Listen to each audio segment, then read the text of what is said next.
السلام عليكم ورحمة الله وبركاته. إن الحمد لله نحمده ونستعينه ونستغفره ونعوذ بالله من شرور أنفسنا ومن سيئات أعمالنا. من يهده الله فلا مضل له ومن يضلل فلا هادي له. وأشهد أن لا إله إلا الله وحده لا شريك له وأشهد أن محمدا عبده ورسوله. أما بعد. আলহামদুলিল্লাহ, আজকে সিংড়ার এই মাদ্রাসাতে হাজির হতে পেরে আল্লাহ শুকরিয়া আদায় করছি। আমরা সবাই বলি আলহামদুলিল্লাহ। বিশেষ করে ব্যতিক্রম ধর্মী একটি অনুষ্ঠান, যেখানে দ্বীন জানার এবং দ্বীন প্রচারের সুযোগ পাওয়া যায়। রাতের বেলা কাজ নয় যে শুধু শেষ হয়ে যাবে, রাত ঘুমিয়ে ঘুমিয়ে কাটিয়ে যাবে, তা নয়। অনেক সময় আমরা অনেক জায়গাতে আলোচনা করি, অনেকে ঘুমায়, কিন্তু ইনশাআল্লাহ আপনারা ঘুমাবেন না, কি বলেন? দুপুরের পরে অনেকেই কিন্তু ক্লান্ত হওয়ার সম্ভাবনা আছে, কিন্তু তারপরেও একটু কষ্ট করে আজকের মতো একটু সময় দিবেন আমাকে ইনশাআল্লাহ। আপনারা সকাল থেকে অনেক আলোচনা শুনেছেন, আমি সেগুলি রিপিট করব। প্রথমে সেগুলি রিপিট করব, তারপরে কিছু আলোচনা করব ইনশাআল্লাহ। আমি যে বিষয়টি নিয়ে আলোচনা করতে চাই, ইতিপূর্বে আলোচনা হয়েছে তা নয়, হয়েছে আলহামদুলিল্লাহ। উম্মতে মুসলিমের বর্তমান যে অবস্থা, মুসলিম উম্মাহ, এটা কোনো খুশির বিষয় না। উম্মতে মুসলিমা আমরা এমন একটা পর্যায়ে দাঁড়িয়েছি যেখানে শততা বিভক্ত হয়ে গেছে। আমরা এক একজন এক একভাবে বিভক্ত হয়ে গেছে। কিছু বিভক্তি আছে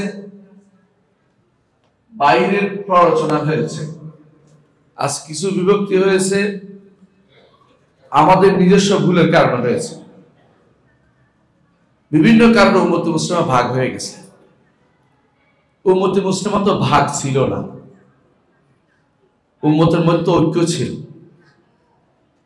আমাদের নবী মুহাম্মদ রাসূলুল্লাহ সাল্লাল্লাহু আলাইহি ওয়াসাল্লাম আমাদেরকে রেখে গেছেন এক জাতি, এক উম্মাহ হিসাবে। আবু বকর এক জাতি, এক উম্মাহ আবার প্রতিষ্ঠা করেছেন। ভাগ হতে শুরু করেছিল, তিনি সেটাকে বন্ধ করতে পেরেছেন আল্লাহর রহমতে। এই জন্য বলা হয় রিদ্দাতুন ওয়ালা আবু বকর লাহা।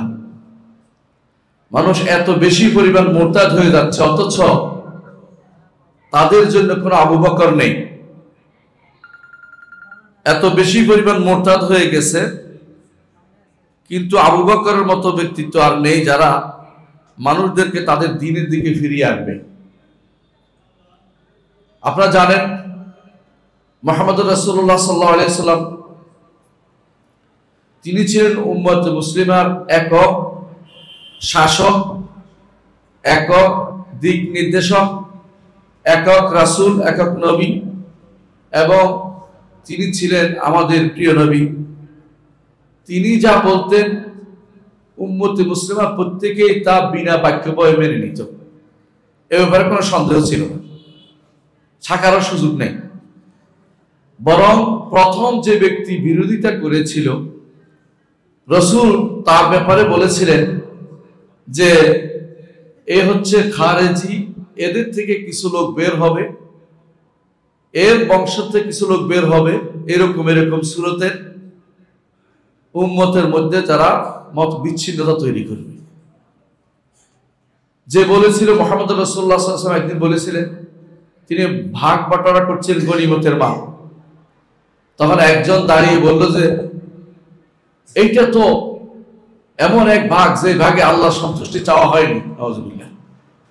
রাসূলুল্লাহ সাল্লাল্লাহু আলাইহি ওয়াসাল্লাম বললেন, তোমার ধ্বংস হোক, আমি যদি ইনসাফ না করি দুনিয়ার কে ইনসাফ করবে? আপনাকে চিন্তা করে দেখেছেন, এখানে কোনো দ্বীনি বিষয় ছিল না, শুধুমাত্র দুনিয়া পাওয়ার জন্য ভাগটা শুরু হয়েছিল। দুনিয়া পাওয়ার জন্য তিনি প্রতিবাদ করেছে ওই লোকটা দুনিয়া পাওয়ার জন্য রসুলের বন্টনের ঘরে কথা বলছিল। রাসূলুল্লাহ সাল্লাল্লাহু আলাইহি ওয়াসাল্লাম তিনি যার যেটা প্রাপ্য সেটা তাকে দিতেন, তারপরে কথা বলাটা রাসূলুল্লাহ সাল্লাল্লাহু আলাইহি ওয়াসাল্লাম পছন্দ করেন নাই, কারণ এটা ভুল ছিল।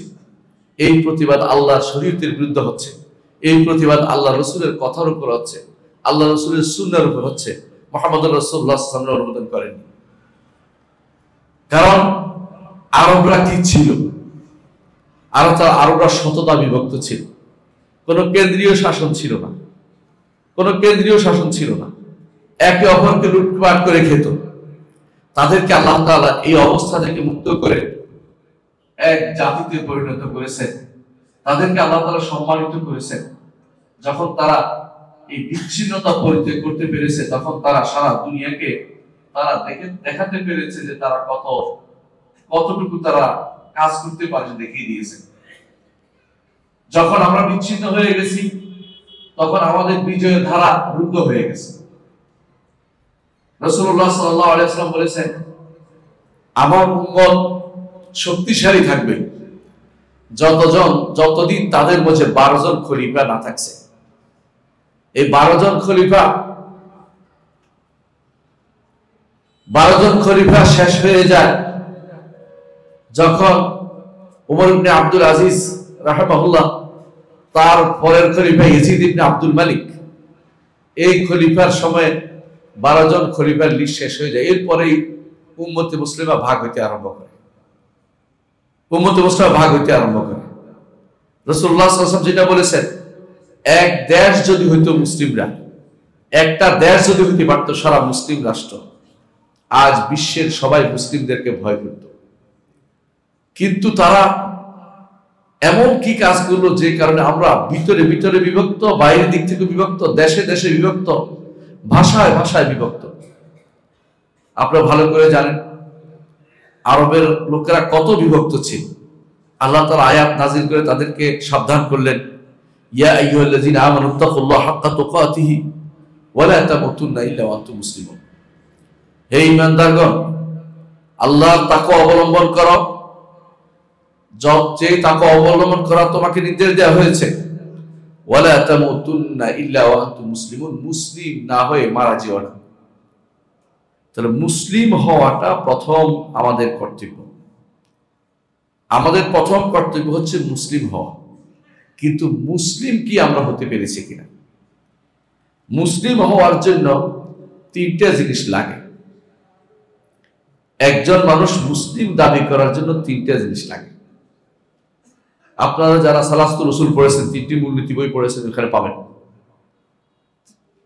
মুসলিম হওয়ার জন্য 3টা নীতি লাগে। 1 নম্বর হচ্ছে আল ইসতিসলাম লিল্লাহি বিতাওহীদ, তাওহীদ নিয়ে আল্লাহর কাছে আত্মসমর্পণ। তাওহীদ না থাকলে মুসলিম হবে না, শিরিক থাকলে মুসলিম হবে না।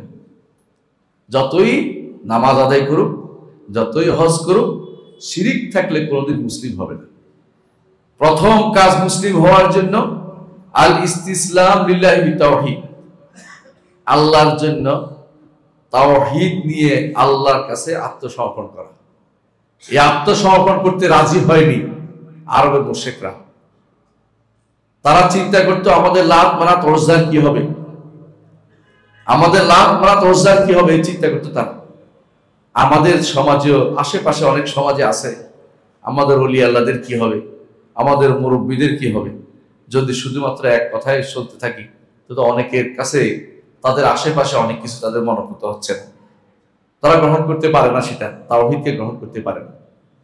মুসলিম হওয়ার জন্য দ্বিতীয় শর্ত হচ্ছে আল ইনকিয়াদ লাহু বিত্তাআ, আনুগত্যের জন্য নিজেকে পরিপূর্ণভাবে সঁপে দিতে হবে। আনুগত্যের জন্য নিজে মেনে নিতে হবে সবকিছু, কোরআন এবং হাদিসে যা এসে সব মানতে হবে। মেনে নেওয়ার ক্ষেত্রে কোন রকম দ্বিমত পোষণ করা যাবে না, এটা দ্বিতীয়। আর 3 নম্বর হচ্ছে শিরিক এবং মুশরিকদের থেকে নিজেকে বিমুক্ত ঘোষণা করতে হবে। 3টি কাজ যতক্ষণ না হবে মুসলিম হইতে পারবে না। এই 3টি কাজ ইব্রাহিম আলাইহিস সালাম করেছেন, এই জন্য তিনি মুসলিম। তার নীতি অনুসারে যারা চলবে তারা মুসলিম হবে। যদি মরতে চান ইসলামের উপরে 3টি নীতি অবশ্যই থাকতে হবে। ইব্রাহিম আলাইহিস সালাম কি বলেছেন? তিনি বলেছেন ইন্নী ওয়াজ্জাহতু ওয়াজহিয়া লিল্লাযী ফাতারাস সামাওয়াতি ওয়াল আরদা হানিফান ওয়া মা আনা মিনাল মুশরিকিন। বলে দিয়েছেন পরিপূর্ণভাবে, আমি আমার চেহারাকে সম্পূর্ণরূপে ওই সত্তার দিকে ফেরাচ্ছি যে সত্তা আসমান এবং জগৎ সবকিছু সৃষ্টি করেছেন, এবং আমি মুশরিকদের থেকে সম্পূর্ণ মুক্ত। আল্লাহ তাআলা ইব্রাহিম আলাইহিস সালামের বক্তব্যকে অন্য জায়গায় তুলে ধরেছেন। ইব্রাহিম আলাইহিস সালাম এবং তার সাথীরা বলেছিল, ইন্না বুরাআউ বিকুম ওয়া মিম্মা তা'বুদুনা মিন দুনিল্লাহ, তোমরা যেগুলো ইবাদত করো, আমি এবং আমার সাথীরা, এরা তোমরা যেগুলো ইবাদত করো এগুলো থেকে সম্পূর্ণ মুক্ত, তোমাদের থেকেও মুক্ত, তোমাদের ইবাদত থেকেও মুক্ত। একজন মুসলিম হতে হলে মুসলিমের ঐক্য ওই সময় আসবে যখন তিনি বুঝবেন যে মুসলিম কাকে বলে। আমাদের সমাজে অনেকে মুসলিম দাবি করে, কিন্তু মুসলিম দাবি করা এক জিনিস, মুসলিম হওয়া কিন্তু ভিন্ন জিনিস। মুসলিম কিন্তু এখন অনেকে হয়নি। তিনটি জিনিস ভালো করে দেখেন, যাদের মধ্যে ভিন্ন ভিন্ন ভিন্ন ভিন্ন চিন্তা চেতনা রয়েছে, যারা ভিন্ন ভিন্ন আইডিওলজিতে বিশ্বাস করে, ওরা মুসলিম হইতে পারেননি। মুসলিম হওয়ার জন্য তাওহীদ মানতে হবে, রাসূলুল্লাহ সাল্লাল্লাহু আলাইহি ওয়াসাল্লামের সুন্নাহর কাছে আত্মসমর্পণ করতে হবে, এবং কাফের এবং মুশরিকদের জীবন থেকে নিজের জীবনকে আলাদা ঘোষণা করতে হবে। এই তিনটি জিনিস মুসলিম হওয়ার জন্য রাখবে। এই তিনটি জিনিস প্রথম কর্তব্য হিসেবে আপনার মধ্যে রাখতে হবে যে আমি মুসলিম। এই মুসলিম যদি হতে পারতাম তাহলে আমাদের আর দুনিয়ার নাম দামের দরকার ছিল না। এই মুসলিম হইতে পারিনি বলেই তো নাম দিয়ে ভিন্ন নাম দিতে হচ্ছে।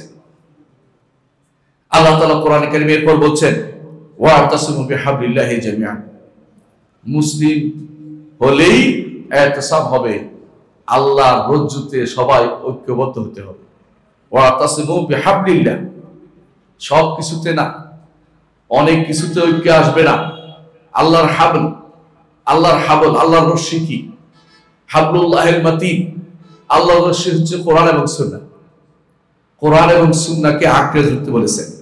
এইটাকে ধরতে পারি, একমত হব। কথা বুঝাচ্ছেন কি? বুঝতে পারছেন? সবাই যদি বিশ্বাস করি আল্লাহ আরশের উপরে, ঐক্যমত হয়ে গেল।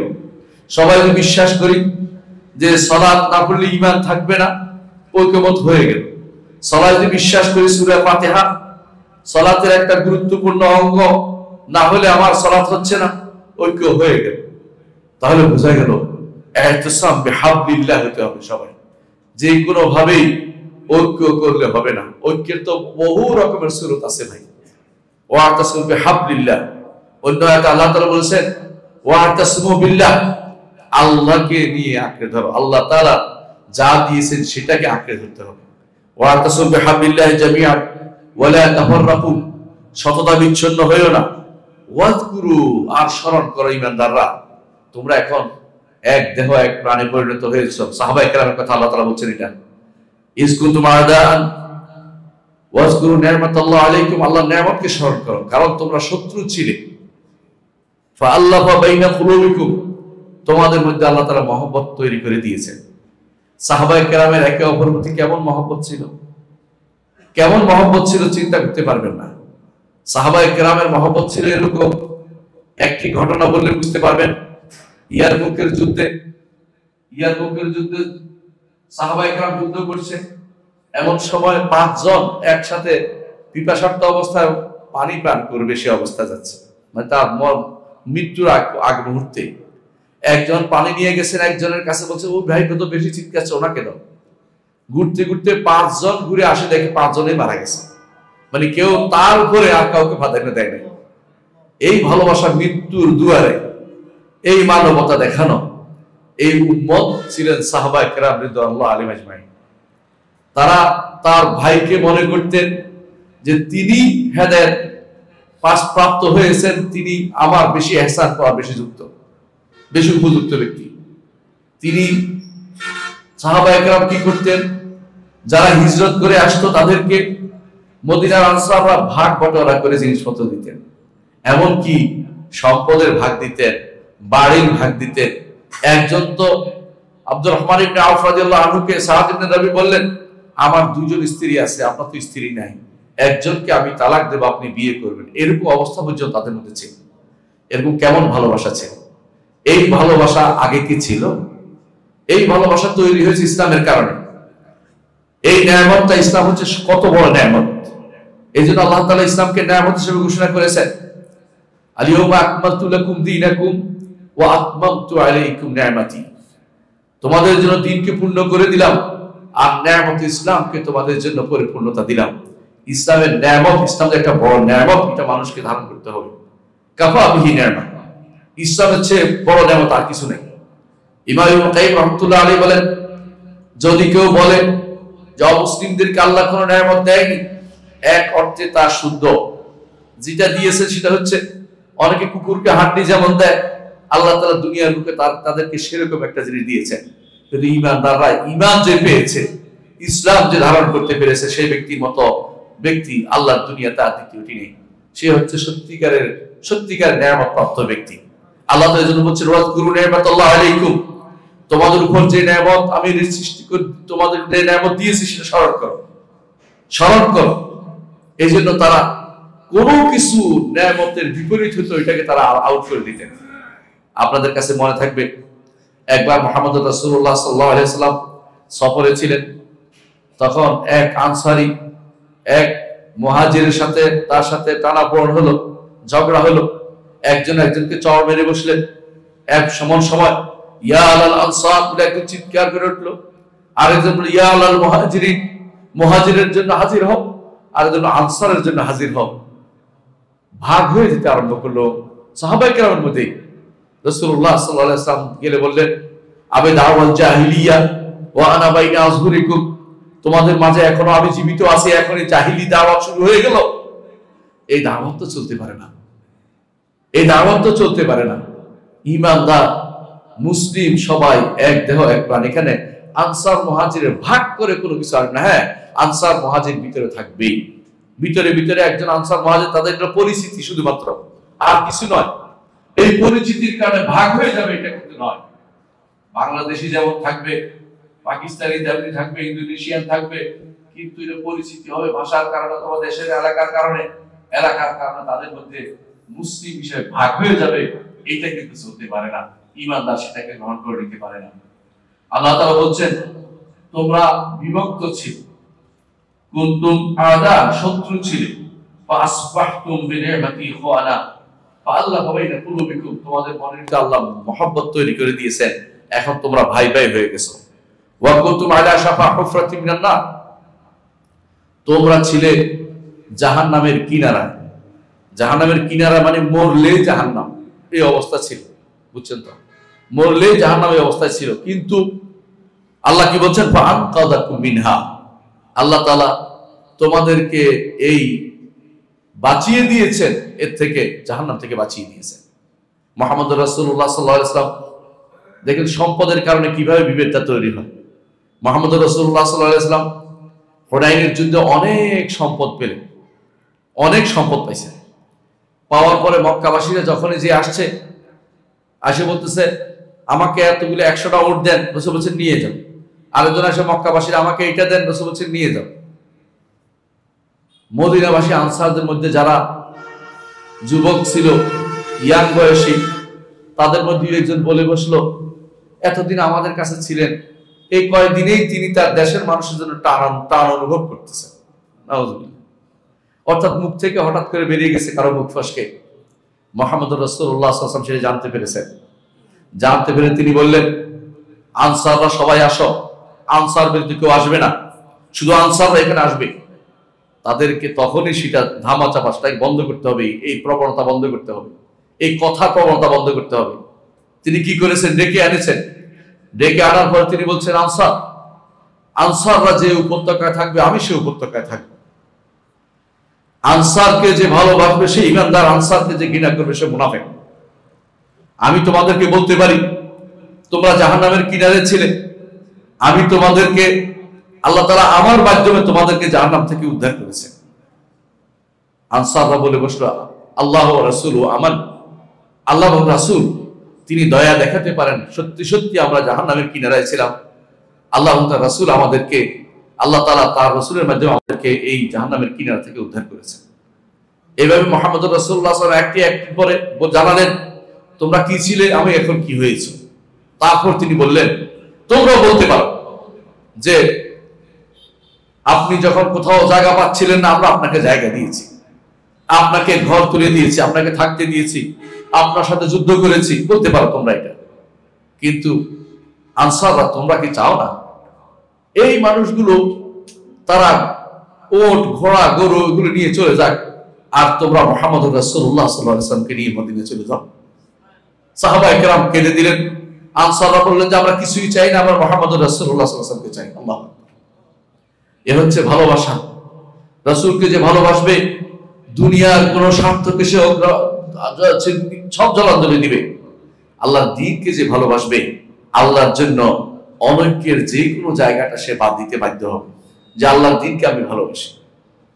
দেখুন, নেতৃত্ব কোন দলের কারণে আজ অনৈক্যের জিনিসটা খুব বেশি প্রসার পায়। অথচ দেখেন আবু উবাইদা ইবনে জাররাহ এবং খালিদ ইবনে ওয়ালিদ রাদিয়াল্লাহু আনহু দুজনে যুদ্ধ করছেন। এমন সময় ওমর ইবনে খাত্তাব খলিফা হয়েছেন।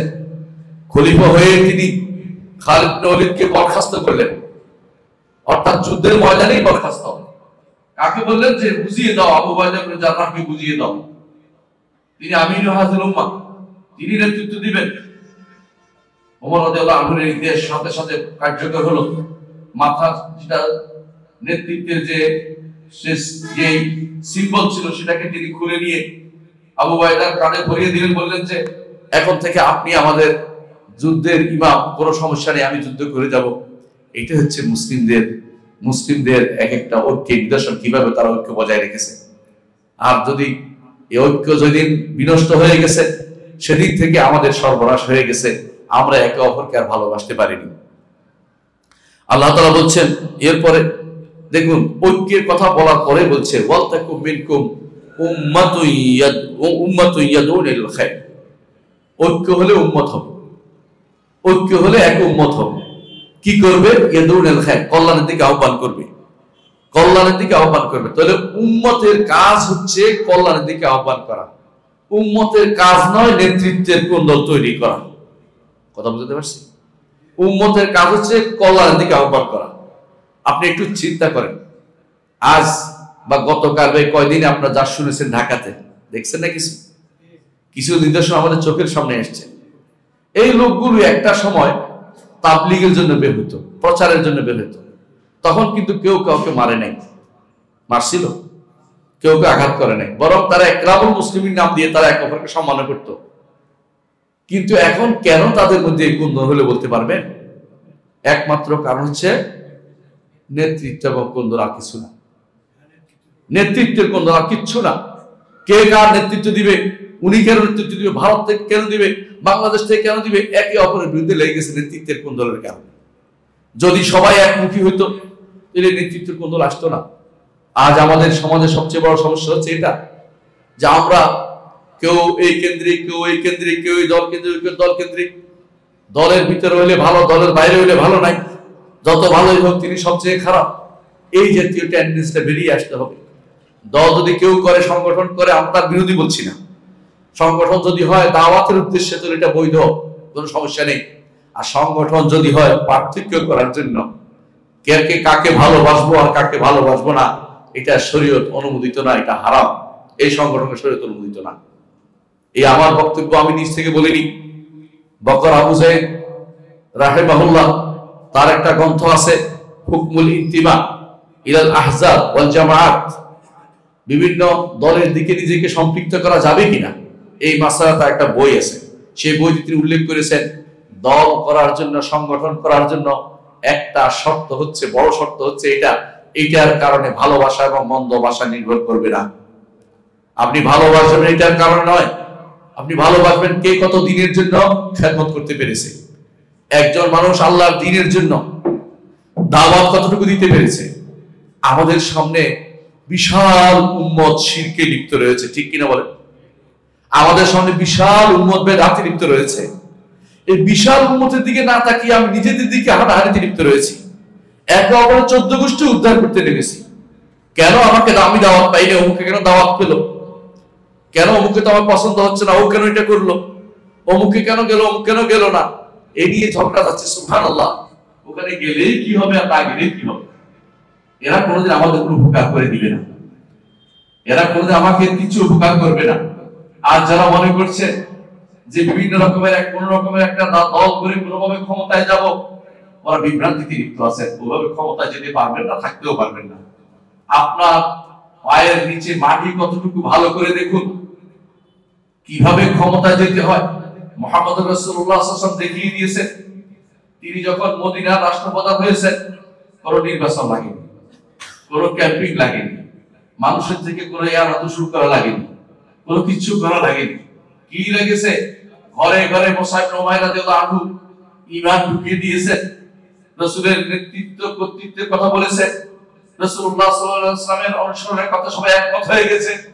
আর সেখানে রাসূল বিনা প্রতিদ্বন্দ্বিতায় তিনি হচ্ছেন একচ্ছত্র মদিনার অধিপতি ছিলেন এবং তিনি রাষ্ট্রপ্রধান ছিলেন।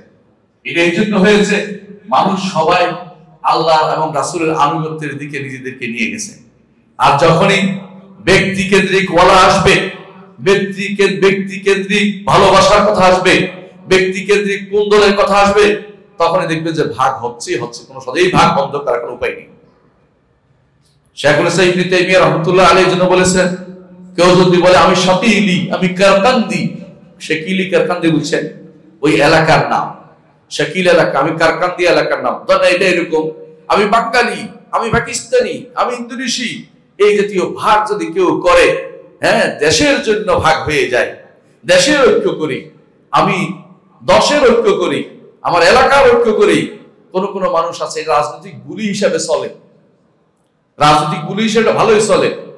আমরা সিংড়াই এলাকার মানুষ, আমরা আমাদের দেশকে সোনার টুকরা পরিণত করব, এই সিংড়াই এলাকার এই হবে সে হবে, এগুলি বললে আপনার গায়ে আগুন ঝরে যাবে, তাড়াতাড়ি করে ভোটটা তারে দিয়ে দিবেন।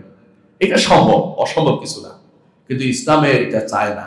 আপনি বলবেন এটা ইসলাম এটা চায়, সিংড়াই তো ভালোই আছে, নাটোরের অবস্থা তো ভালো নেই, তারাও তো আমার ভাই, তাদের ব্যাপারে আপনার কি দৃষ্টিভঙ্গি আছে, এটা কি করতে পারবেন?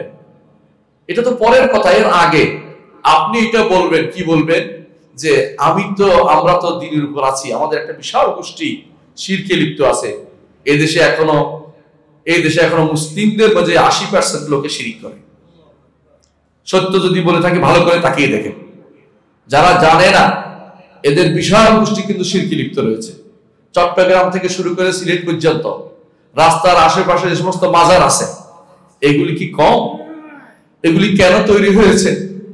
এগুলি সবগুলি তৈরি হয়েছে যাহার মূর্খতার কারণে, দ্বীন সম্পর্কে অজ্ঞতার কারণে, তাওহীদ না জানার কারণে, সুন্নাহ না জানার কারণে। এরা তৈরি হয়েছে শিরক এবং মুশরিকদের থেকে নিজেকে মুক্ত ঘোষণা করতে হবে, এটা তারা কোনদিন শিখে নাই। এটা শিখে নাই, না শিখার কারণে ঐক্যের জন্য ভিন্ন রকমের ঈদ ফেস্টিভ্যাল শুরু হয়ে গেছে। আমাদের নিকট দুইটা ঈদ হচ্ছে, ঈদ উল ফিতর এবং ঈদ উল আযহা, এই দুইটা আমরা উদযাপন করি। কিন্তু যখন দেখেছে তথাকথিত কিছু লোকেরা যে না, এইভাবে তো আমাদেরটা হচ্ছে না, এটা মুসলিমদের ঈদ হয়, তখন তারা চেষ্টা করলো যে একটা ঈদ বানাইতে হবে যাতে করে সমস্ত বাঙালি একসাথে হবে। সেটা বানাইছে কোনটা বলেন তো? হ্যাঁ, ঈদ মিলাদুন নবী না, সব একসাথে হয় না। ওরা হিন্দু মুসলিম সব একসাথে করতে চায়। পয়লা বৈশাখ, বুঝতে পারছেন, পয়লা বৈশাখ হচ্ছে ধর্ম নিরপেক্ষতাবাদী ঈদের দিন। মুসলিম কোন দেশটা পালন করতে পারে না, তারা মনে করছে যে এর মাধ্যমে ঐক্য করে তারা কিছু একটা করবে। এর আগে আপনারা দেখেছেন মোমবাতি জ্বালায় ঐক্য করেছে, বিশাল বিশাল পতাকা বানিয়ে ঐক্য করেছে। এগুলি ইসলামের ঐক্যের বিষয় নয়। ইসলামকে নিয়েই আপনাকে ঐক্য করতে হবে, যার মধ্যে আল্লাহর তাওহীদের আনুগত্য নেই, আল্লাহর তাওহীদের কিছু নেই, যার মধ্যে আল্লাহ এবং তার রাসূলের আনুগত্য নেই, যার মধ্যে শিরক এবং মুশরিকদের থেকে বিমুক্তি ঘোষণা নেই, তার সাথে আপনার ঐক্য হইতে পারে না, কারণ তিনি এখনো মুসলিম হন নাই। মুসলিম হিসাবে ঐক্য আপনার থাকবে যদি আপনি এই কাজগুলি করতে পারেন। এই হচ্ছে প্রথম কথা। এই জন্য যারাই আপনাকে এরকম কিছু আহ্বান করে, অচিরেই আসবে, এই বছর না আগামী বছর আসবে আপনার কাছে, জনপ্রতিনিধিরা হতে আসাইবে, আপনি তাকে বলবেন আপনি ইসলামের জন্য কি কি করবেন একটা লিস্ট দেন। এমন কিছু বলবে আপনাকে যে আমি দিনে রাতে আপনার থেকে এই কমাই দিব, ওই কমাই দিব, 10 টাকার চাও খাওয়াবো, কত কথা বলবে। বলে এগুলি চাচ্ছি না। ইসলামের জন্য কি করবেন? মাজারগুলি কি ভাঙার ব্যবস্থা করবেন? আমার এলাকায় অনেকগুলো মাজার আছে, পারবেন ভাঙতে? আপনাকে ভোটটা দিব, দেখবেন উনি আপনার কাছে আসবে না। কারণ তারা ভালো করে জানে যে আমাদেরকে অন্ধকারে রেখে তারা দেশ চালাতে ভালোই পারবে। আমরা যেন কিছুই বুঝি না এরকম অবস্থায় তারা জানে। আমরা এখন দুনিয়াদার হয়ে গেছি, আমাদের কি দিবে, কত চাকরি আমরা পাবো এই চিন্তায় টেনশনে আছি। অথচ আমাদের সালফে সালেহিন তারা চাকরির ভয়ে পালিয়ে যেতেন। ইমাম সাহাবী রাহমাতুল্লাহ আলাইহি তিনি চাকরি দিবে এই ভয়ে তিনি এই পালিয়ে গিয়ে মারা গেছেন, যে চাকরি আমি নিব না। আর আমরা চাকরি, কারণ চাকরি দিলে আপনাকে বাধ্য করা হবে বিভিন্ন অন্যায় কাজে। এখন ধরেন কিছুদিন আগেও যারা স্কুলে চাকরি করেছে, আমি জানি না এখন আছে কিনা, অনেকেই আমার কাছে ফোন করে বলতো যে সকালবেলা উঠে তো পতাকারে একটা স্যালুট দিতে হয়, অমুক সময় মাথা নত করে দাঁড়াইতে হয়, এগুলি কি জায়েজ কিনা? আমি এটা হারাম, এগুলো তো শিরকি কাজ। এগুলি যদি কোনো আপনি করেন, মাথা নত করে কোথাও দাঁড়ান, এটা কি শরীয়ত অনুমোদন করে? অথচ আপনি কিন্তু এটা করতে বাধ্য হয়ে যাচ্ছেন কোথায়? যখন এই চাকরির নামে আপনাকে বাধ্য করা হচ্ছে। সেই জন্য ইমামরা কেন পালাতেন? কারণ অন্যায়ের কাজ আপনার উপর দিয়ে চালু করে নিবে। আপনাকে টাকা দিয়েছেন বলে কিনে ফেলেন না, এটা আপনাকে বিশ্বাস করতে হবে। আপনাকে এখানে কঠোর থাকতে হবে, আমার শরীয়ত মানে না এটা বলবেন। চাকরি গেলে যাবে, সাহসী বেশি মানুষ পাওয়া গেলে এক সময় তারাই বাধ্য হবে এটাকে পুনরায় বিবেচনা করতে, যে সাহসী মানুষরা তো আমার কথা শুনতেছে না, এত মানুষকে আমি বিরাট ভাজন বানাবো না। কিন্তু আমরা হয়ে গেছি ভেড়ার পা, আমরা হয়ে গেছি ভেড়ার পা।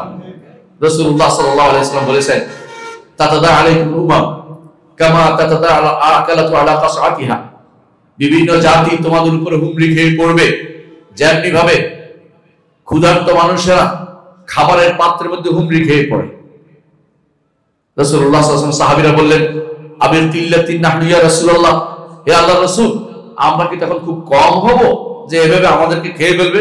ক্বালা লা আনতুম কুতুব, তোমরা তখন অনেক বেশি হবে। ওয়ালাকিন্নাকুম গুযা কা গুসাইস সাইল, তোমরা হবে বানে ভাসে বেশি আসা খড়কুটোর মতো, তোমাদের পায়ে নিচে স্থিতি থাকবে না, তোমরা ঈমান ও আমলে শক্তিশালী থাকবে না, তোমরা তখন যে যেমনি বলে এমনি চলবে। এই হচ্ছে আমাদের বর্তমান অবস্থা মুসলিমদের। এই অবস্থায় আমাদেরকে ঐক্যের জায়গায় ফিরতে হবে। ঐক্যে ফিরে আসতে হলে দাওয়াত ছাড়া কোনো পথ নেই। একমুখী যদি থাকে, আপনি চিন্তা করবেন আমার ভাই দাওয়াত দিচ্ছে দিনের দিকে, আমিও দিনের দিকে দাওয়াত দেই, তখন আপনার তার মধ্যে রেশারেশি হবে না। আপনি তখন বাড়াতে চেষ্টা করবেন, তুমি 2টারে দাওয়াত দিচ্ছ, আমি 10টারে দাওয়াত দিই, কিন্তু পরিণাম কোথায় যাবে? জায়গা কোথায় একত্রিত হবে? লাভটা কার হবে? ইসলামের হবে। মানে আপনিও দাওয়াত দিলে এটা আমার সম্পদ, আমি দাওয়াত দিলে আপনার সম্পদ। প্রত্যেকে তখন একে অপরের সম্পদ দিয়ে গর্ব করতে পারবে যে ভালো অবস্থানে আছে, আলহামদুলিল্লাহ, যে আমরা প্রত্যেকে দাওয়াত দিতে পেরেছি। এই এলাকায় কোনো বিশুদ্ধ আকীদা ও মানহাজের লোক নেই, আমরা দাওয়াত দিয়ে 10 জনকে বানিয়ে ফেলেছি, আলহামদুলিল্লাহ, নেয়ামত, এটা নেয়ামত। আমার ভাইকে ভাগ করে দেয়া যে সে তো আর ভালো হবে না, এই জাতীয় বলতে ইসলামে জায়েজ নাই। আপনি কিভাবে জানেন ভালো হবে না? এমনও হতে পারে, আমি জীবনে দেখেছি অনেক মানুষকে, চিন্তাও করি নাই যে লোকটা কোনোদিন বিশুদ্ধ আকীদা ও মানহাজের দাওয়াত দিবে, সালাফি মানহাজের দাওয়াত দিবে, আহলুস সুন্নাত ওয়াল জামাতের দায়ী হবে, আহলুল হাদিস হবে। এদেরকে কোনোদিন চিন্তা করিনি এরকম হবে। কিন্তু পর দেখেছি আমি, এরা বিদেশ থেকে ঘুরে আসছে, কোত্থেকে দাওয়াত পেয়েছে জানি না, ওরাই আমাকে খুশিয়ে বেড়ায়, ভাই স্যার আসবেন না আমাদের এলাকায়, দাওয়াত দিতে হবে আপনাকে, এইভাবে দাওয়াত দিচ্ছে। এটা আল্লাহ যখন মঞ্জুর করবে আপনি কিছু করতে পারবেন না। মাই ইয়াহদিহিল্লাহু ফালা মুদিল্লা লাহু ওয়া মান ইউদ্লিল ফালা হাদিয়া লাহু, আল্লাহ হেদায়েত দিলে পথভ্রষ্ট কেউ করতে পারবে না, আল্লাহ হেদায়েত না দিলে কিয়ামত পর্যন্ত কেউ হেদায়েত দিতে পারবে না। ইন্নাকা লা তাহদি মান আহবাবতা ওয়ালাকিন্নাল্লাহু ইয়াহদি মান ইয়াশা, আপনি চাইলে হেদায়েত দিতে পারবেন, আল্লাহ যাকে চায় হেদায়েত দিবে। আপনি তো তাকে দাওয়াত পৌঁছে দেওয়ার দায়িত্ব, হেদায়েত দিবে আল্লাহ। কখন হেদায়েত প্রাপ্ত হবে, তার দ্বারা কে উপকৃত হবে আপনি বলতে পারেন না। এমন হতে পারে একটা উম্মাহ পুরোটাই ইসলাম গ্রহণ করবে। নাম শুনেছেন আপনারা হালাকু খান। হালাকু খানের নাতি, হালাকু খান কি করেছে? বাগদাদ ধ্বংস করেছে। আপনাদের বাগদাদ নয়, শুধু হালাকু খান মুসলিম সাম্রাজ্যকে টুকরো টুকরো করে শেষ করে দিয়েছে, মুসলিমদেরকে মেরে। কিন্তু তার নাতি ইসলাম গ্রহণ করে সেই ব্যক্তি বোলাই খান, সে কি করেছে? মুসলিমদের থেকে হালাকু খানের বিরুদ্ধে প্রতিরোধ, তার নাতিদের অন্যদের বিরুদ্ধে প্রতিরোধ গড়ে তুলেছে। এবং তার ভয় ওই এলাকায় কোনোদিন হালাকু খানের বাহিনী বা তার নাতিদের অন্যদের কাফের বাহিনী ঢুকতে পারে নাই। আল্লাহ তাআলা যখন পরিবর্তন করে দেন সেভাবে আল্লাহ তাআলা সবকিছু পরিবর্তন করে। ইতিহাস আমাদের জানা দরকার। সুতরাং আল্লাহ তাআলা দ্বীনের দিকে দাওয়াত দেওয়াটাকে প্রথম প্রাধান্য দিতে হবে। যদি আপনি এটা রাখতে পারেন তাহলে সত্যিকার তো ঐক্যের জায়গা আপনার আছে। অন্য জায়গা দিয়ে ঐক্য হবে না। দাওয়াত দিবেন, কিসের দাওয়াত দিবেন এটাও জানতে হবে। দুর্ভাগ্যবশত কিছু মানুষ দাওয়াত দিচ্ছি, কি দাওয়াত দিচ্ছি, কিছু থেকে কিছু হয় না, অমুকের থেকে অমুক হয়, দাওয়াত দিয়ে বেশি বেরিয়ে গেছে। কেউ মানুষ ঘাটটি নিয়ে বেরিয়ে পড়েছি, কেউ মনে করছি যে রাষ্ট্র ক্ষমতা আসলেই আমি সব করে ফেলতে পারবো, মানুষদেরকে আমি ঠিক করে ফেলতে পারবো। এটা কিন্তু ঠিক নয়। রাষ্ট্র ক্ষমতা দরকার আছে, আমি নো বলছি না, কিন্তু মানুষ ঠিক করা সহজ কাজ নয়।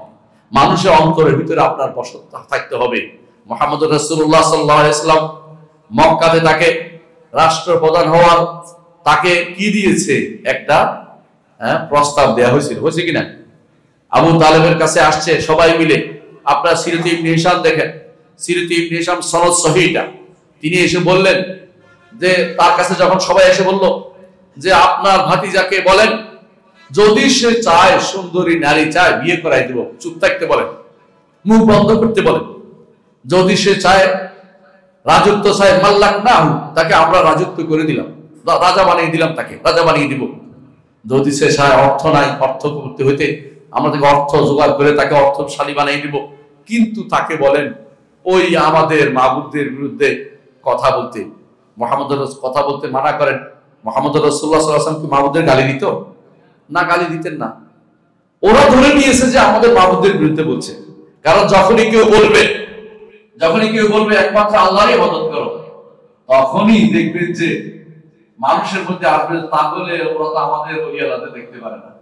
আমরা তো বলি না যে ওলি আল্লাহদের দেখতে পারি না, আমরা ওলি আল্লাহদের ভালোবাসি, কিন্তু ওলি আল্লাহর ভালোবাসা অর্থ তার পূজা করা নয়।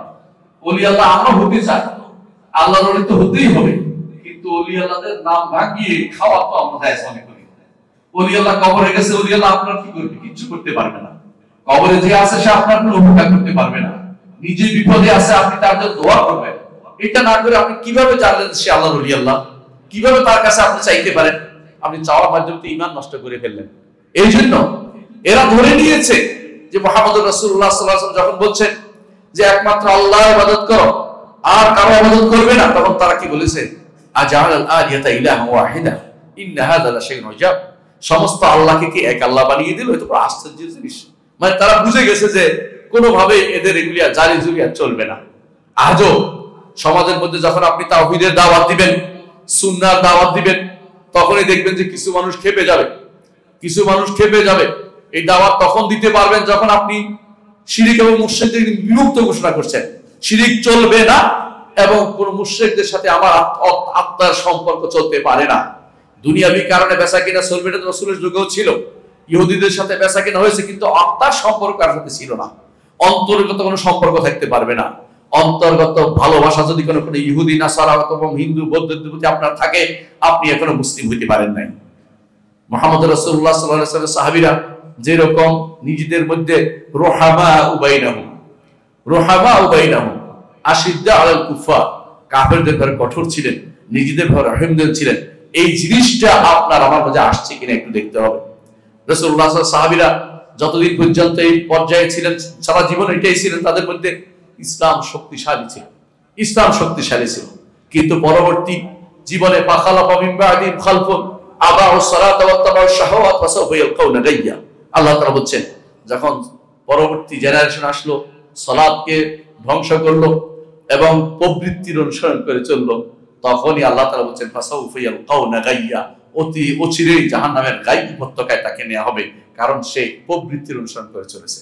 আমরা সবাই আজ প্রবৃত্তির অনুসরণ করে চলেছি। কারণ দাওয়াতের পথে চিনতে হবে কিসের দাওয়াত দিব। আমরা দাওয়াতের পথে ভিন্ন ভিন্ন পথ অবলম্বন করে চলেছি। এক একজনে এক এক দিকে দাওয়াত দিচ্ছি। দাওয়াত দিতে হবে আল্লাহর দিকে, দাওয়াত দিতে হবে আল্লাহর পথের দিকে, দাওয়াত দিতে হবে কোরআনের দিকে, দাওয়াত দিতে হবে সুন্নাহর দিকে, যেটা আল্লাহ তাআলা আমাদেরকে বলেছেন ওয়ালতাকুম মিনকুম। প্রত্যেক উম্মতের প্রত্যেকটি ফরজের দায়িত্ব, আপনার দায়িত্ব, আমার দায়িত্ব, এরকম না হুজুরের দায়িত্ব তা নয়। দাওয়াত প্রতিটি ব্যক্তির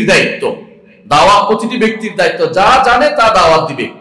যতটুকু জানে অতটুকু বলবে, যেটা জানে না ওটা বলবে না, যেটা ভুল জানে ভুল প্রচার করবে না।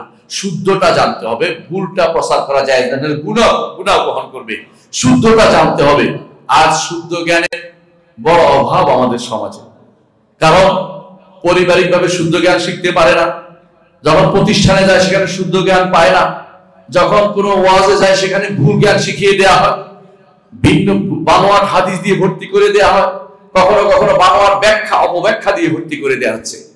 যেমন আল্লাহ তাআলা রাসূলের বাণীকে অপব্যাখ্যা করা হচ্ছে। সেখানে আপনি দাওয়াত দেওয়ার আগে হাজারবার চিন্তা করতে হবে আমি যে বলছি কথাটা শুদ্ধ কিনা। কারণ শুদ্ধ করার আগে আল্লাহ তাআলা বলে দিয়েছেন, কি বলেছেন, যে দাওয়াত হতে হবে আলা বাসীরাতিন আনা ওয়া মান ইত্তাবা'আনি কুল হাযিহি সাবিলি আদ'উ ইলাল্লাহ। এই হচ্ছে আমার পথ, আমি আমার রবের দিকে ডাকি, আল্লাহর দিকে ডাকি, অন্য কোনো দিকে নয়, আল্লাহর দিকে ডাকি। আলা বাসীরাতিন, জেনে বুঝে, না জেনে কোনো দাওয়াতে ইসলামে জায়েজ নাই, না জেনে দাওয়াতে ইসলামে জায়েজ নাই। জাহেল মূর্খ কথা বলে, কোরআন নিয়ে হাদিস নিয়ে মিথ্যা তৈরি করতে পারে না। যেটা জানে সূরা ফাতিহা জানে, সূরা ফাতিহা শিক্ষা দেয়, সূরা ইখলাস জানে, ইখলাস শিক্ষা দেয় সন্তানকে, সূরা ফাতিহার অর্থ জানে, এটা শিক্ষা দেয় সন্তানকে। যেটা জানে না ওইটা বলা ইসলাম জায়েজ মনে করে না। আজ আমরা এমন অবস্থায় পরিণত হয়েছি, তাওহীদটাও ঠিকমতো শিখতে পারিনি। আমাদের কোনো প্রতিষ্ঠানে তাওহীদ শিক্ষা দেওয়া হয় না। এই প্রতিষ্ঠানগুলো ছাড়া, যেগুলো সালাফিদের প্রতিষ্ঠিত মাদ্রাসা, এগুলো ছাড়া অন্যগুলোতে তাওহীদ শিক্ষা দেওয়া হয় না। একটা ছেলে সর্বোচ্চ ডিগ্রি পর্যন্ত নেয়, দাওরা পাস করে, কিন্তু তাওহীদের ব্যাপারে অজ্ঞ থেকে যায়। ওই দাওয়া পাসের কোনো মূল্য আমাদের কাছে নাই, থাকতে পারে না। কারণ আল্লাহর দিকে আহ্বান দেওয়ার ন্যূনতম যোগ্যতা তার অর্জিত হয়নি। প্রথম যেদিকে আহ্বান জানাতেন সাইয়্যিদুল খালক মুহাম্মদুর রাসূলুল্লাহ সাল্লাল্লাহু আলাইহি ওয়াসাল্লাম মক্কার জিন্দেগিতে কিসের দিকে আহ্বান করেছেন? মক্কার জিন্দেগি তিনি আহ্বান করেছেন, আইয়ুহান নাস কুলু লা ইলাহা ইল্লাল্লাহ তুফলিহু, হে মানুষেরা বলো লা ইলাহা ইল্লাল্লাহ, সফল কাম হতে পারবে। তাওহীদের দিকে দাওয়াত ছিল। আর আমাদের এমন অবস্থা হয়েছে, তাওহীদ ও আকীদার কথা বললে কিছু মানুষের গায়ে আগুন ধরে যায়। কিছু মানুষ বলে এটা বহুত শুনছি, অন্য কিছু বলেন, অন্য কিছু বলার কোনো সুযোগ নাই। বরং তাওহীদের দাওয়াত প্রতি মুহূর্ত দেওয়া উচিত। প্রতি মুহূর্ত কেন, যে কোনো মুহূর্তে আপনি শিরকে লিপ্ত হতে পারেন, আপনার আমল সব বরবাদ হয়ে যেতে পারে, আপনার যত দাওয়াত সব বেহুদা যেতে পারে। যে ব্যক্তি রব্বুল আলামিনকে সর্বত্র বিরাজমান বলবে, যে ব্যক্তি বলবে রব্বুল আলামিন নিচে এসে তিনি কারো ভিতরে প্রবেশ করেন, সেই ব্যক্তি, সেই কোন ব্যক্তির ভিতরে প্রবেশ করেন অথবা হাল্লাজের ভিতরে প্রবেশ করছে মনে করে, সে ব্যক্তি তো ঈমানে নাই, তার আবার কিসের দাওয়াত দিবে সে? এই মানুষগুলো তো আজ দাওয়াত দিয়ে বেড়াচ্ছে। সেখানে আপনি ঐক্যের জায়গা কোথায় খুঁজে পাচ্ছেন? আমি তো খুঁজে পাচ্ছি না। ঐক্য তো করতে চায়, ঐক্যের জন্য কাঁদতে চায়, কিন্তু ঐক্য কিভাবে হবে যদি তাওহীদ আমাদের বুঝে না আসে, যদি সুন্নাহ আমার বুঝে না আসে, ঐক্যটা আমি কিভাবে করতাম? আমাকে বলেন, যখন আলেম একত্র করেন দেখবেন যে এক একজন আল্লাহ সম্পর্কে এক এক রকম। আল্লাহ সম্পর্কে আকীদা তাদের শুদ্ধ নাই। আল্লাহ সম্পর্কে যখন আকীদা শুদ্ধ না হবে, আপনি কিসের দাওয়াত দিবেন? মুহাম্মদ রাসূলুল্লাহ সাল্লাল্লাহু আলাইহি ওয়াসাল্লাম মক্কাতে 13টি বছর, মদিনাতে 10টি বছর, 23 বছর তিনি দাওয়াতি জিন্দেগিতে তাওহীদের দাওয়াত সর্বাগ্রে রেখেছেন। এ শুধু মক্কার জিন্দেগি নয়, মদিনার জিন্দেগি সর্বশেষ তিনি মুআয ইবনে জাবাল রাদিয়াল্লাহু আনহু ইয়ামানে পাঠিয়েছিলেন, ইয়ামানে পাঠাচ্ছিলেন। সর্বশেষ মক্কার জিন্দেগিতে সর্বশেষ পাঠানোর সময় তিনি রাসূলের সাথে চলছিলেন, আর বললেন যে রাসূল বলছিলেন যে মুআয, হয়তো তুমি এসে আমাকে আর পাবে না। আল্লাহু আকবার। মানে তুমি এসে আমাকে পাবে না, অর্থাৎ জীবনের শেষ মুহূর্ত। ঠিক এই মুআয ইবনে জাবাল ফিরে এসে রাসূলকে পান নাই, মৃত পেয়েছেন। এরপরে আসে, তুমি প্রথম কিসের দাওয়াত দিবে? তুমি যে ওখানে যাচ্ছ, আউয়ালু মা তাদউ ইলাইহি শাহাদাতু আল্লা ইলাহা ইল্লাল্লাহ। দাওয়াতের জায়গাটা পরিবর্তনশীল নয়, দাওয়াতের জায়গা প্রথম এটা দিতেই হবে। আজ আমরা শাহাদাতু আল্লা ইলাহা ইল্লাল্লাহ দাওয়াত দিতে পারিনি। এটা যে দুটো অংশ আছে এটা বুঝাতে পারিনি, দুটো রকম বুঝাতে পারিনি, শর্তগুলো বুঝাতে পারিনি। কোন জায়গা ঐক্য করতে হবে এই জায়গাটা আমি ভুলে যাই, তখন আমাকে আর কখনো আর আপনি কখনো নিজে সঠিক কথা থাকতে পারবেন না। আপনি এই জন্য আমি সংক্ষেপে একটা কথাই বলবো যে আমাদেরকে উম্মাহ ওয়াহিদা আল্লাহ তাআলা ঘোষণা করেছেন আমাদেরকে। কি বলেছে? তো আন্না হাযিহি উম্মাতুকুম উম্মাহ ওয়াহিদা, একটি উম্মত, কোনো সন্দেহ নেই। কারণ বাকিগুলো উম্মাহ আছে। উম্মাতুদ দাওয়া যেটা, উম্মাতুল ইজাবা, উম্মাহ দুই প্রকার, একটা হলো উম্মাতুদ দাওয়া, একটা উম্মাতুল ইজাবা। যারা দাওয়াত গ্রহণ করেছে এদের কোনো উম্মাতুল ইজাবা, এদের এক হওয়াই উচিত, ভিন্ন হওয়া উচিত না। আর যারা উম্মাতুদ দাওয়া, যারা তাদেরকে দাওয়াত দেওয়ার জন্য, তাদেরকে দাওয়াত দিব, আমরা টার্গেট করবো যাদেরকে টার্গেট করবো, ওরা বিভিন্ন দলে বিভক্ত থাকবে, এদেরকে আমরা ইমান দিকে এক দলে নিয়ে আসবো, এটা আমার দায়িত্ব। আমরাই যদি বিভক্ত হয়ে পড়ি তো তাদেরকে কিভাবে আমরা দাওয়াত দিব? কিন্তু আমরা কিসের দাওয়াত দেব এই জিনিসটা আমরা এখন পর্যন্ত আমরা ঠিক করতে পারিনি। যদি আমরা কখনো আকীদার দাওয়াত দিয়ে অনেকে খেপে যায়, বলে আকীদা বলতে কোনো কিছু নাই, আকীদা ফেক, একদম চিৎকার করে বলছে, কিসের ভিত্তিতে তারা এটা বলছে? আকীদা ফেক, আকীদা অর্থ তো ইমানের দাওয়াত দিচ্ছি আমরা। আকীদা ইমান, আকীদা দাওয়াত হলো ইমানের দাওয়াত বলি, ইমান তো শিখার বিষয় হয়ে গেছে। ইমান তো আমরা অনেকে শিখতে পারি নাই। আল্লাহ তাআলা কোরআনে কারীমে দুই জায়গায় বলেছেন, সূরা মুমিনুন আম্বিয়াতে বলেছেন যে ইন্না হাযিহি উম্মাতুকুম উম্মাতান ওয়াহিদা ওয়া আনা রাব্বুকুম ফাত্তাকুন ওয়া আনা রাব্বুকুম ফা'বুদুন। সবাই এক রবের ইবাদত করি, সবার এক রবের ইবাদত করি, এক কিবলার দিকে ফিরে সালাত আদায় করি এবং এক নবী মুহাম্মদ রাসূলুল্লাহ সাল্লাল্লাহু আলাইহি ওয়াসাল্লামের পথনিষ্ঠ পথে চলি। অন্য নবীদের উপর ঈমান আনি কিন্তু তারপর তাদের প্রতিষ্ঠিত পথে আমরা চলি না। আমরা একমাত্র মুহাম্মদ রাসূলুল্লাহ সাল্লাল্লাহু আলাইহি ওয়াসাল্লামের প্রতিষ্ঠিত পথে চলি। আমাদের কোরআন এক, আমাদের হাদিস এক, আমাদের নীতি সব এক হবে। ভিন্ন কখন হয়ে যায়? যখন আমরা আকীদা বিশ্বাসে ভিন্নতা পোষণ করি। আকীদা বিশ্বাসের ভিন্নতা যখন হবে তখন কোনোদিনই আর আমরা সঠিক পথে যেতে পারবো না। মুহাম্মদ রাসূলুল্লাহ সাল্লাল্লাহু আলাইহি ওয়াসাল্লাম আমাদেরকে এই বিষয়ে সাবধান করেছেন। তিনি বলেছেন যে আলাইকুম বিল জামা, তোমরা ঐক্যবদ্ধ থাকবে। ঐক্যবদ্ধ থাকতে চাই। অনেকে বলে এটা দিয়েই দলিল দিচ্ছে দল করা, অথচ দল করা অর্থ হচ্ছে ঐক্যবদ্ধতে কিছু লোককে আলাদা করে দেওয়া। কথা বুঝছেন কিনা? আপনি একটা দল করলেন অর্থ কি? ওই উম্মাহ ঐক্যবদ্ধ আছে, আপনি আলাদা করে ফেলছেন। এটাতে নিষিদ্ধ জিনিস। উল্টা করতেছে যে আমরা এক দল করি, আলাদা দল করতে বলছে না। আলাদা দল করতে পারেন। দল তো মুসলিমরা সবাই কালেমা যারা পড়ে সবাই এমনিতে একটা দলে, কালেমা যারা পড়ে মুসলিমরা সবাই এক দল। বুঝছেন কথাটা? সাহাবায়ে কেরাম সবাই এক দল ছিলেন। এখানে কেউ আবু বকরের গোষ্ঠী, ওমরের গোষ্ঠী, উসমানের গোষ্ঠী, আলীর গোষ্ঠী ভাগ ছিল না। এটা পরবর্তীতে হয়েছে যখন মানুষ বিভ্রান্ত হয়েছে। আকীদাগত বিভ্রান্তি যখন তৈরি হয় তখন থেকে উম্মতে মুসলিমার বিভ্রান্তি তৈরি হয়েছে। বুঝছেন কথাটা? আকীদাগত বিভ্রান্তি কেমন তৈরি হয়েছে? শিয়া যারা হয়েছে, খারেজি যারা হয়েছে, উম্মতে মুসলিমা থেকে প্রত্যেকে আলাদা হয়েছে। হয়েছে কিনা? উম্মতে মুসলিমা মুসলিম এর থেকে আলাদা হয়ে গেছে প্রথমে খারেজিরা, তারপরে আলাদা হলো কারা? শিয়ারা, তারপরে আলাদা হলো কাদারিরা, তারপর আলাদা হলো জাবারিরা, তারপর আলাদা হলো মুতাজিলারা, তারপর আলাদা হলো আশারিরা, তারপর আলাদা হলো মাতুরিদিরা।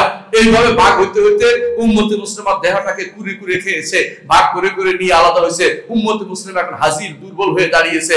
উম্মতে মুসলিম আগের জায়গায় ফিরে আসতে হলে ওই দলগুলো ছেড়ে দিতে হবে, ওই দলগুলোর বিরুদ্ধে ঘৃণা প্রকাশ করতে হবে, ওই দলগুলো যেগুলো বাড়ানো হয়ে গেছে ওগুলিকে আবার এই ইসলামের দিকে নিয়ে আসতে হবে। এই যদি হয় উদ্ধার, তো প্রথম কি জিনিস শিখতে হবে? যে জিনিস আমাকে আলাদা করেছে ওই জিনিসটা জানতে হবে না? কোন কারণে শিয়া হইল, কোন কারণে আমার ভাই খারেজি হইল, কোন কারণে আমার ভাই মুতাজিলা হয়ে গেল, কোন কারণে সে কাদারিয়া জাবারি হয়ে গেল, কোন কারণে মুরজিয়া হয়ে গেল, কোন কারণে সে আশারি হইল, মাতুরিদি হইল, কোন কারণে বিভিন্ন জাহানি হয়ে গেল। এই কারণগুলি ইন্ডিকেট করে জায়গা মতো ওষুধ দিতে হবে। বুঝলেন কথা না? আপনি আমি সারাদিন কাঁদি, কি জন্য কাঁদছি?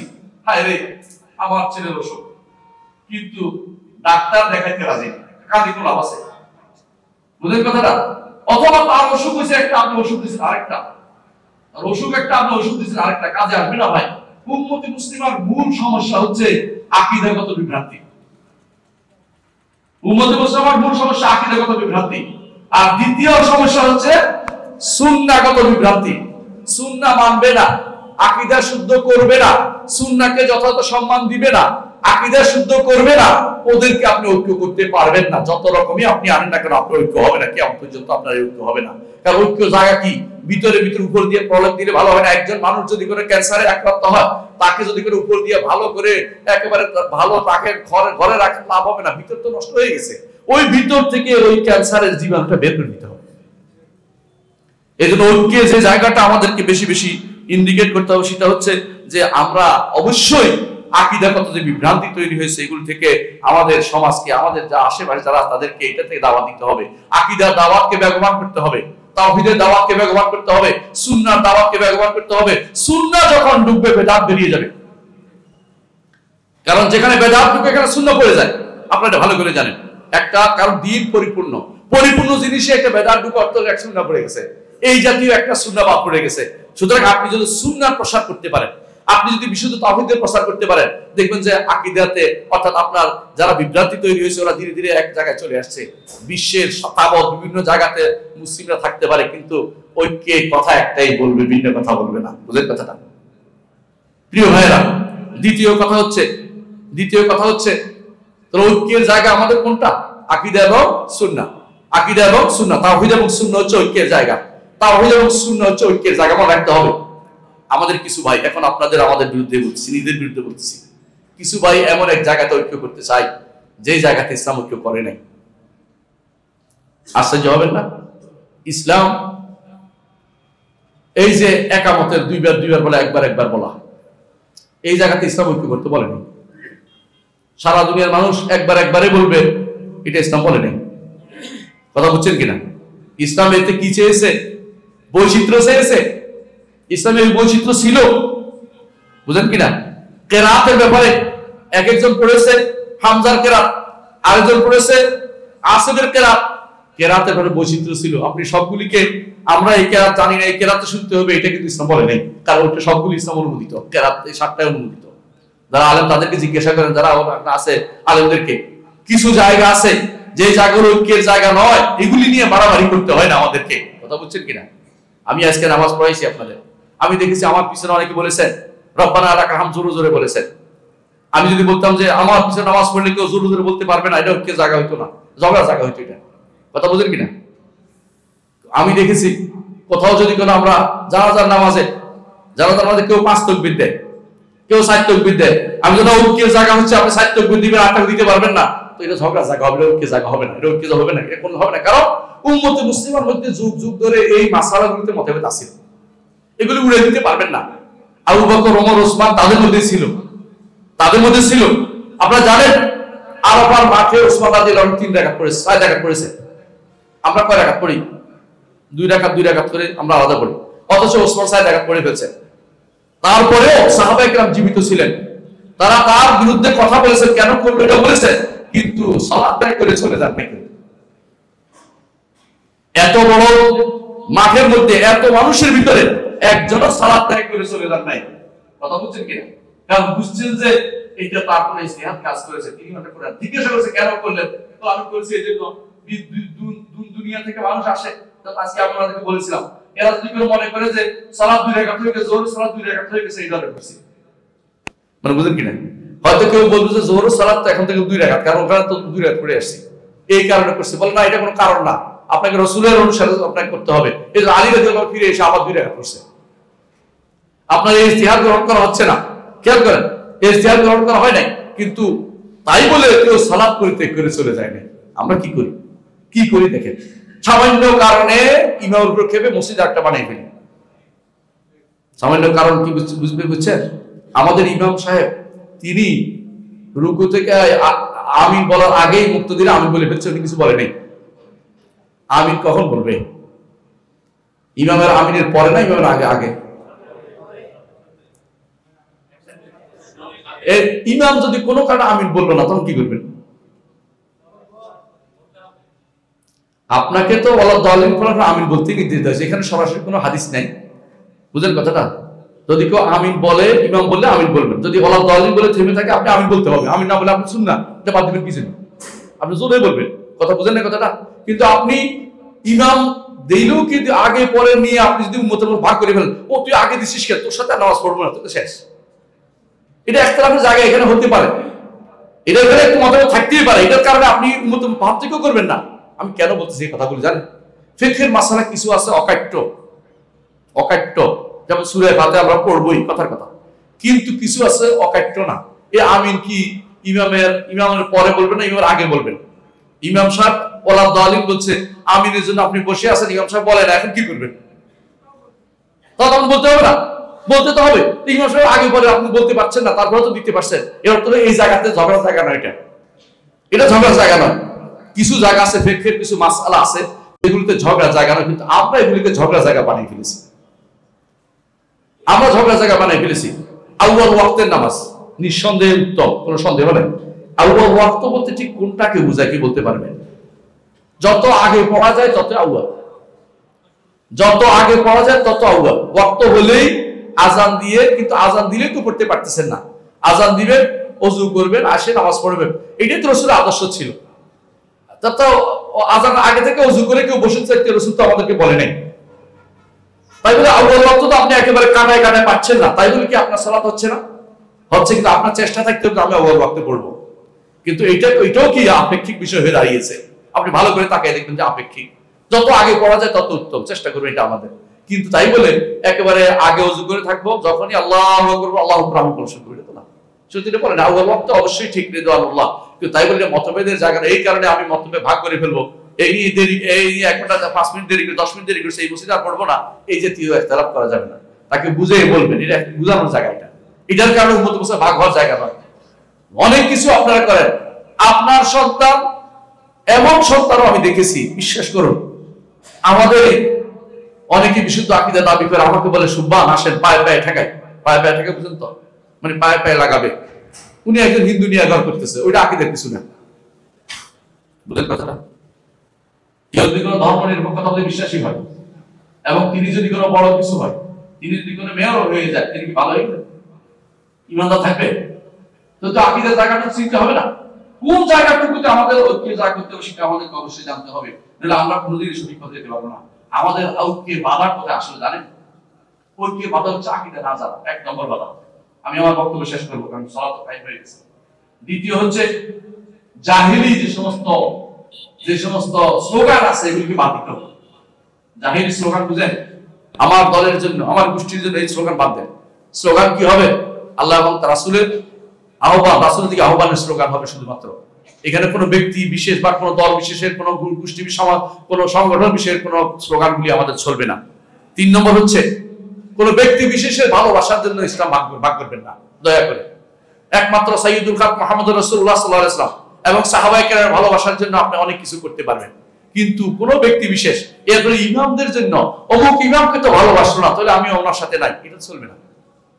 আপনি বর্তমানে অনেকে আছে আবু হানিফার জন্য ভালোবাসা ভাগ হয়ে গেছে, বুঝলাম একটা গোষ্ঠী।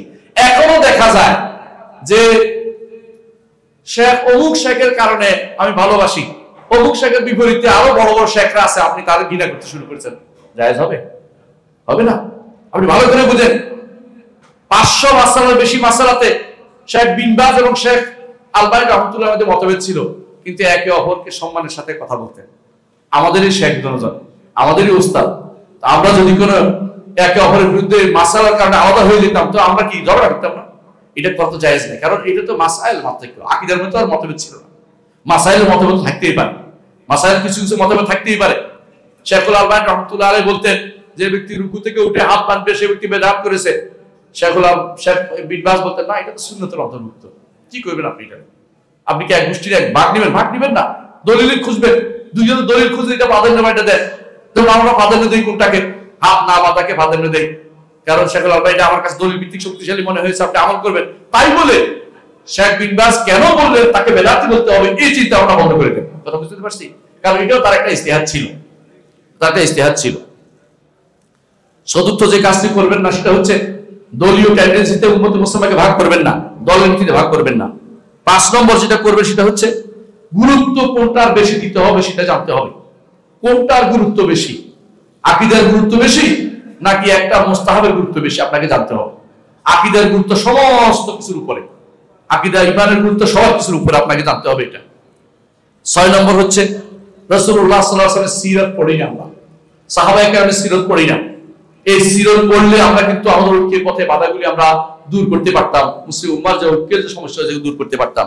আর 7 নম্বর হচ্ছে আমাদের নিয়ে কাফেররা যে সমস্ত ষড়যন্ত্র করছে, এই ষড়যন্ত্রগুলি যদি কোনো আমরা বুঝতে পারতাম তাহলে আমরা অবশ্যই বুঝতে পারতাম যে আমরা আমাদেরকে ভুল পথে পরিচালিত হচ্ছে। ওরা কি করতেছে আমাদের ষড়যন্ত্রের বিরুদ্ধে? আমাদের সন্তানকে যারা পড়াচ্ছে, ইউরোপ আমেরিকা ওরা আমাদের সন্তানকে পড়াচ্ছে, বিশ্বাস করেন? আমাদের সন্তানরা কি পড়ায়? দ্বীনের জিনিস যদি কোনো পড়ায় তো তারা বিভ্রান্তি তৈরি করে দিচ্ছে। ইহুদি নাসারারা, পাশ্চাত্যবিদরা, প্রাচ্যবিদরা, মুস্তাশরিকরা আমাদের দ্বীনকে ধ্বংস করার জন্য পথে নেমেছে। ওরা বিভিন্ন রকম ভুল তথ্য দিয়ে আমাদের যুব সমাজকে নষ্ট করছে। ওদের থেকে শিখে এসে এদেশে আসে যেটা ধারে, এরা প্রাচ্যবিদ, এরা এদেশে ওদের থেকে শিখে এসে এলজিবিটিকিউ বিভিন্ন রকমের তথ্য দিয়ে আমাদের যুব সমাজ নষ্ট করতেছে। এদের ব্যাপারে আমাদের সাবধান থাকতে হবে। এরা বিভিন্ন ভুল তথ্য দিয়ে আকীদা বিন্যাস নষ্ট করতেছে।